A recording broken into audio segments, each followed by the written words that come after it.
Welcome to the Pistons Fanatic. I'm your host, Dave Dalton, and I'm excited to share my passion and perspective of our Detroit Pistons as we go on this fantastic voyage together. I've been a diehard Piston fan since the days of Dave Bing and Bob Lanier. I've also been a varsity basketball coach of a very successful program in northern Michigan. Currently, my daughter and I are coaching one of the best AAU teams in the country. Well, folks, the Super Bowl just got over, and I hope your team won. I kind of was pulling for Kansas City, but I didn't really care that much. I had a great day, though, because big news is the trade for James Wiseman has been finalized.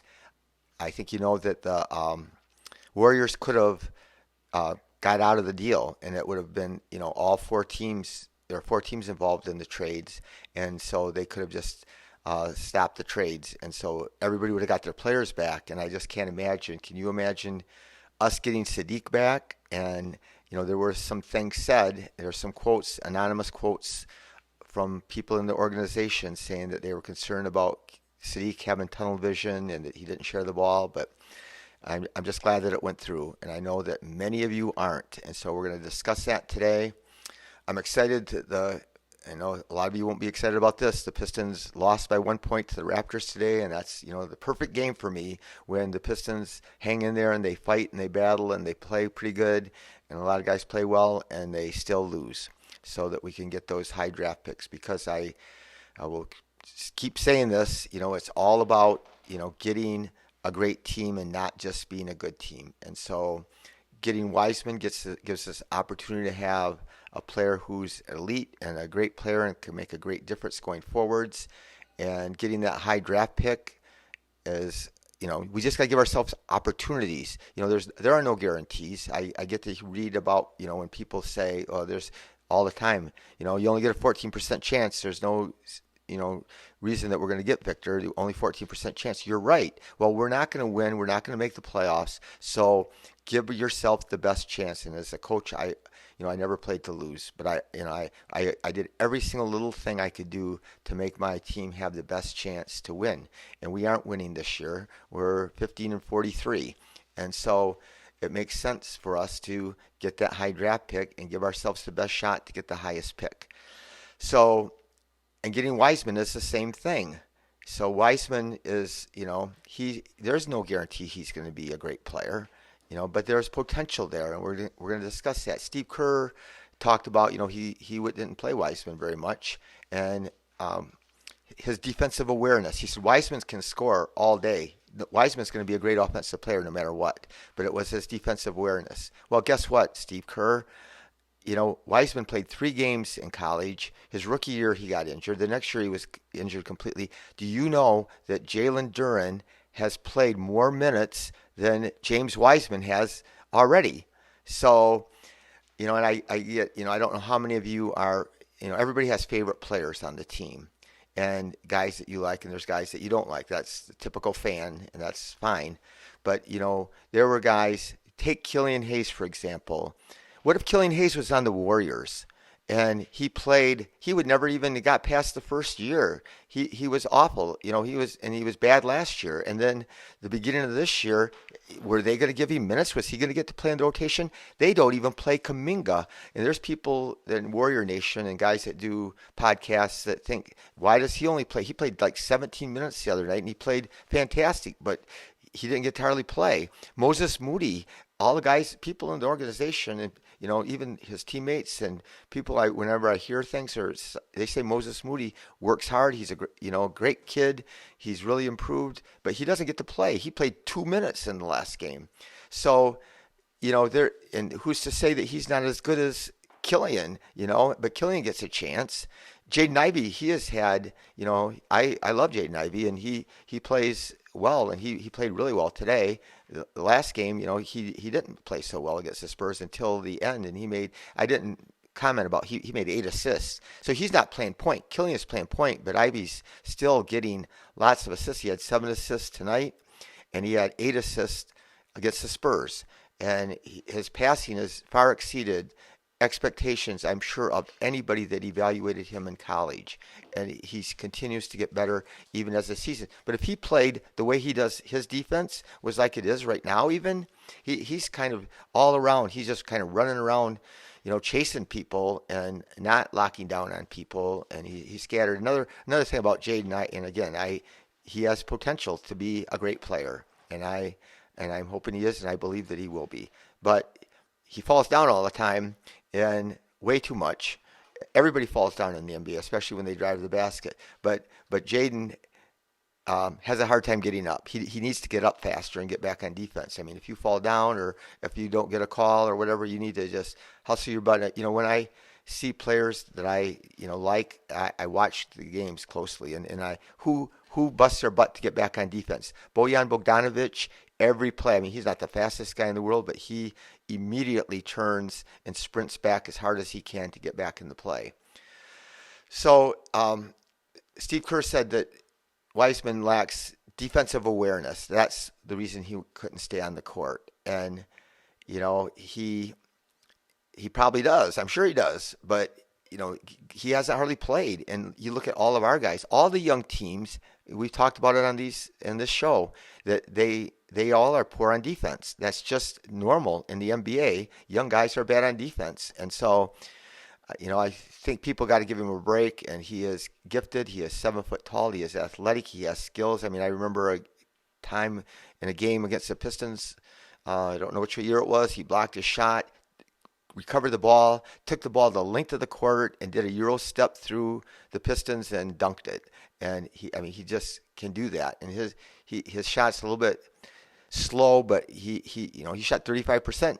On games where he's played 20 to 29 minutes, he's shooting 35% on threes, which is better. So what about Beef Stew? You guys love Beef Stew. Beef Stew finishes terrible around the rim. He in the last, he was really great on threes today. He was 3 for 4, so that's exciting. And again, when I'm criticizing these players and pointing out their flaws, I'm just telling you that you got to give Wiseman the same opportunity that you have Beef Stew for 3 years. I told you he missed 29 of 33 threes, and he just kept on shooting them. And then he made 1 out of 6, and then tonight he came through. And we just have to find out, whether he can do that or not. He doesn't finish well around the rim. He fumbles passes near the rim. He is good at helping out on defense. He plays really well, and he plays really hard, and he is the kind of guy I want on my team all day. But if he were on the Warriors, he wouldn't be in the rotation. And so everybody that thinks that Wiseman's a bust, and lots of people are saying that. I heard Kuka Heel that he does a podcast, Locked On Pistons, and maybe Troy's bad at evaluating because Troy had him on top of his draft board in 2020, and what, Koo, he evaluated Jalen Duren, and that appears to be an amazing pick. I would have. Maybe people said that Troy had him like 5th on his board, and Troy, no doubt, has a fetish for big guys. When he first took over, his first 5 moves were like, we got centers, so we had 5 centers, and he eventually weeded them out and got rid of them. And now, like last year, when it was a great way of tanking, we played with one post. So we just had Stu a lot of games, and he's again undersized and can't jump, and so we were getting pounded. And so I really believe that we need 4 big guys. And it is a challenge if you're paying you got 4 young big guys, and it's hard to get minutes. You can't get minutes for all of them, the minutes that they would want to. But inevitably, people are going to get hurt. Also, somebody's going to pan out and somebody's not. The cream's going to rise to the top. Maybe not even right away for Wiseman. There's talk that he's going to get to play right away, and Troy said it. And so, Coach Casey is going to play who Troy wants to play. I don't know. It's not always. I don't know how much they talk and how much, but Coach Casey is very well aware. And Killian was Coach Casey was Troy Weaver's pick, and so that's partway why Coach Casey can't give up on him, because Troy doesn't want to give up on him. So right now, like with Killian, I'm jumping around a little bit, obviously, but. I feel bad again for Killian. I thought he had everything figured out. I thought that he had a long stretch where he played. He had a little bit of ups and downs, but he had a lot of great games.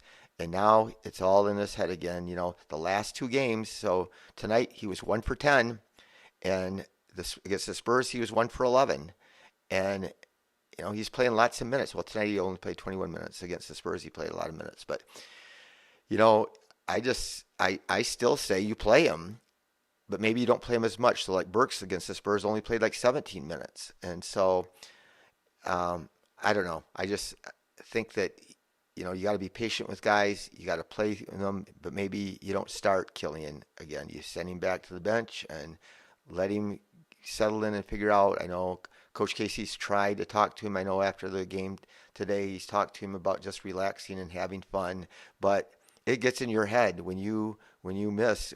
He's 2 for his last 21.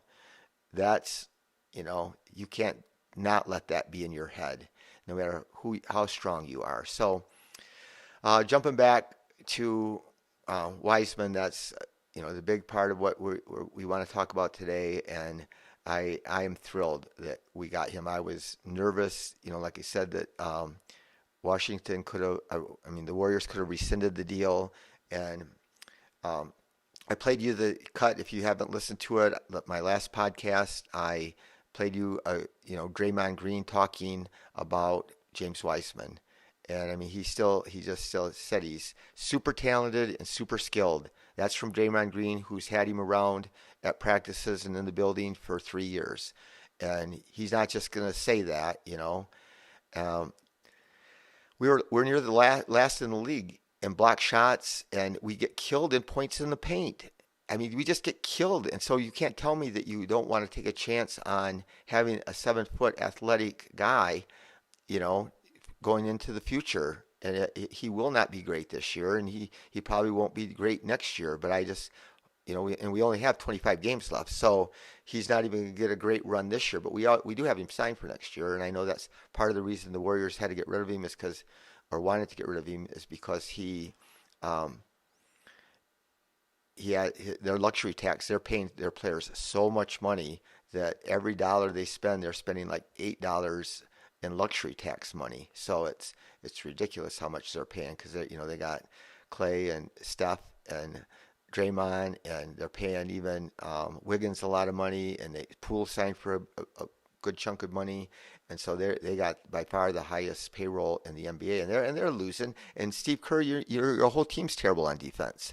So I just interesting, but it is hard. And if I were Steve Kerr, it would be hard too. They're a championship team. They won the championship last year. They're desperate. They're a 500 team this year, but they in the West it's so close. They're only not that far out of fifth place, even though they're 500. So he can't risk playing those young guys that he doesn't trust and believe that they're going to be consistent. I want to bring back a point that I made. I talked last about Coach Popovich being in the Hall of Shame and a tanker. So they traded away 2 of their best players in the trade deadline, and that got only draft picks back basically, and they pulled all their starters against the Pistons. Well, guess what? The next night, all those guys played. All those guys that they sat, that there was their best players, played against the Hawks that didn't play against us.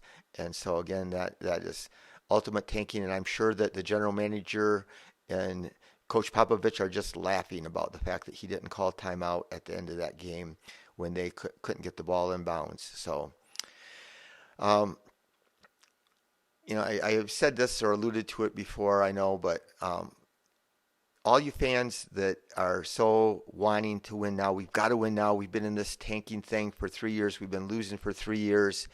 I understand it's frustrating, but in 3 years, if we don't get more talent, high-end talent, we are going to be a 40-win team. And so if we spend, it's terrible to spend 3 years. And maybe you'll say right now, oh, yeah, I'd rather win 40 games for 3 years because it's way better than winning 20 games. But you're going to want to win a championship. You're going to want to be more competitive. And it's still, like I said, there are no guarantees. There are so many good young teams. Orlando, they're young as we are just about, and they're just kicking it. But they had a bunch of advantages. They had some big pieces they got to trade off before they went into their restoration. And Troy didn't have that. Troy didn't have anything to trade. He had to buy out people, and that it was tough. And all these other teams, they had players. Houston got to trade James Harden. Almost all these teams, Oklahoma City got to trade Paul George for huge trade chips. So, it makes a difference. And so we just have to, if you want to have a chance to be great, again, I'm optimistic. I think Cade's going to be 2 or 3 years is going to make the All-Star team. Ivy just shows flashes of brilliance, and he's just got to get more consistent. And I hoping and thinking he will. And Duran is he's shown to be like he's a potential All-Star for sure. So we'll just go through the Raptors game. It was 51 point game. Raptors were up by one at halftime. They were up by one at the end of the game. Ivy hit a three at the buzzer that pulled us to within one, but we battled, played hard. Again, Bogey played huge minutes, and he was amazing against the Spurs, and he was amazing against Toronto tonight. But he had played 38 minutes, 10 for 18. He scored 33 points, and 10 for 11 from the free throw line. So I don't know how he drives to the basket. He's a guy, he's not a great leaper. He's not that fast or explosive, but he gets to the rim, draws fouls, finishes really efficiently by the rim, and he can knock down three-point shots with people right on top of him. So he was brilliant again tonight, and I still say that, especially if we're playing the other bad teams, that we sit him. Everybody's doing it. I mean, it doesn't make it right. It doesn't make it right to, I taught elementary PE, and if some kid said somebody did something, I said, well, if somebody robs a bank, is it okay for you to rob a bank? Of course not. But I just think that just for his health, even, you sit him sometimes or don't play him. So many, he played 40 some minutes, against the Spurs, and now he plays 38 minutes against the Raptors. And earlier, Casey wasn't doing that. Casey would only play him about 30 minutes. Stu played 38 minutes tonight, and he scored 16 points and was 5 for 7, but 3 for 4 on threes. So, like I said, he would never get a chance to do that on the Golden State Warriors, to shoot the way he shot in the last 2 or 3 weeks. So, good game for him. He had not that many rebounds, and he had 3 rebounds, and but he still played well. Duran only played 21 minutes, and he sprained his ankle, so that was a big part. And here's another thing: I hate the way that guys in the NBA sit out all the time. They just sit out, game after game. They can have just some little injury, or not even that bad, but they err on the side of caution. Well, we got this young, brilliant player, and he sprained his ankle and had to be helped off the court. He had to go down in the locker room. He comes out, and he's kind of very nimbly walking around, and he plays in the second half. And I mean, I admire guys for being tough, but what are we doing, Pistons? We're not going to win this year, and we got this young prize player that, when you have an injured ankle, you can make it injured worse. If we were in a playoff game, or if we were fighting for playoff position, it would be a different story. But, you just rest him the rest of the game. Rest him until the All-Star game and let it completely heal. Sometimes injuries, I have 2 artificial hips and an artificial knee, and I know the cause and effect, and now I got one leg longer than the other leg, and so everything, ends up giving me a bad back because, I have that one leg, I wear a lift. But anyway, you don't want to hear about that, I'm sure, but you can injure other parts of your body by favoring it by, when you have a bad ankle like that. And again, there was no need for him to play, but he only had 6 points and 4 rebounds, but he's still strong, and it's still, like I said, it's exciting to see his evolution. So Ivy had 18 points, played 27 minutes, 6 for 11, which is really good. 3 for 4 on threes, and again, he's inconsistent, but he shows optimism, in his 3-point percentage. He has usually either good games or bad games, but he gets a chance because he's on a rebuilding team. Again, Killian played 21 minutes, 1 for 10, 0 for 5 on threes. It's just in his head. I like his shot. There's things about Ivy's shot, I think are getting better. And there's things about Cade's shot I would change, but I like Killian's shot, especially, the way he's shooting. Burks, 21 points. I don't know why we didn't play him that much last game, but he played 28 minutes. He was 6 for 9. So he had 21 points and took only 9 shots because he was 4 for 7 on threes, 5 for 6 from the line, and he's a really good player. And again, I can not for the life of me, if I'm a playoff team, Burks, and I think a lot of times Piston fans, we all overvalue our own players, and think somebody should trade a first rounder for them. But Bogey and Burks, they're the real deal, man. They're big time scorers. I watch a lot of NBA basketball, and they are consistent, and they hit tough shots, and they can get them. So, and Hami, what can I say about Hami? He doesn't even get to play that many minutes. He didn't even play that much against the Spurs, but he played 22 minutes tonight. He scored 18 points, 8 for 11. He just threads through people, 2 for 2 from the line, 7 rebounds, 22 minutes. And, earlier in the year when I knew that a lot of our players were going to be coming back and we had Sadiq and everybody, I thought, he's got to be the odd man out. But he still played, and he's still valuable. I'm not sure how he fits in the future. He's young. He's not that old. So, great game by Hami. Livers had an off game. He still got to play 22 minutes or 27 minutes. So he played 5 minutes more than Hami, and he was 1 for 5 and 0 for 4 on threes and 2 rebounds. But I think because he's younger, I know Troy likes him a lot and thinks that he has a chance to be part of our future, and so do I. But it's sometimes I hear people say, "Oh, this guy's got to earn minutes," and I think we got to play young guys and develop them and see what they can do this year. So Kojo got to play 18 minutes. Again, he 1 for 3 and 0 for 2. I'm not thrilled with him playing because if he's playing, someone else that's younger is not playing. But I know there's times when he needs to play. But we were 51% from the floor. They were 48%. So it's a close game. Both teams shot 38% from on threes. We shot actually 25 for 32 from the line, which is 78. They missed their free throws. They were 24 for 36, so they only shot 66%. But they played. I don't know how injured they are, but every team doesn't seem to play a lot of their players against us. So OG didn't play tonight, and Gary Trent Jr. didn't play, and those are 2 guys that start for them. And so we go on to Boston. I'm excited. I'm so excited to see if Wiseman's going to play. And I know they're going to throw him right in there right away. I don't know if they're going to start him. Some people speculated he might, but I think what they probably said is he would be given a chance to start is what I'm guessing. He's not going to start over Duran. And if Duran's hurt, don't play him. I don't know if we have one more game after that before the All-Star break. But anyway, I'm excited. I'm excited that, we played a tough game. We lost. We got James Wiseman coming. I was afraid that we weren't going to get a chance for that. And like I said, I think what we're playing for is to have a consistently great team. 2 or 3 years. I think next year we're going to take a big leap. I keep on saying this. And the year after, I think we're really going to be for sure in the playoffs. And then after that, I think we're going to be consistently good, even though it is challenging because there's a lot of other, young, really good teams. So thank you for listening, and thank my wife Kelly for helping me, and my nephew Nathan for inspiring me. And thank you, Pistons fans, for listening. Please share, tell a friend about this podcast.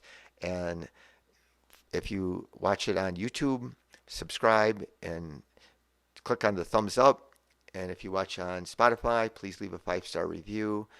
Do something nice for somebody today, and go Pistons.